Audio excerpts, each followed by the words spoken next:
দিনকাল খারাপ যাইতেছে রে। আরে দিনকাল যে খারাপ যাইতেছে ওটা তো আমাকে দেখাই বোঝা যায়। নয়তো কি আর রং সাথে রুটি ভিজিয়া খাই?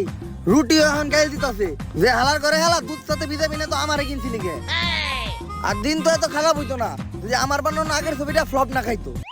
কিন্তু আগের ছবিটা ফ্লপ খাইলো কে? নায়কটা ভালো আছিল না, অ্যাক্টিং পারতো না। আগের ছবির নায়ক তো তুই আছিলি। আমি আছিলাম।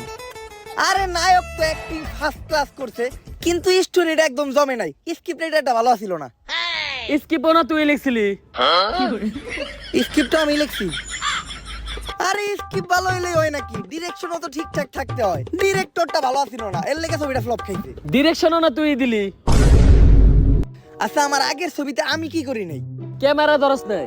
ক্যামেরাম্যানের দোষ সব। ক্যামেরাম্যান যদি ঠিকঠাক মতো ক্যামেরা ধরতো তাইলে ছবিটা ফ্লপ হতো না। খালি বাজেট নাই দেখা, নয়তো এইবার আমি একটা এমন ছবি বানাইতাম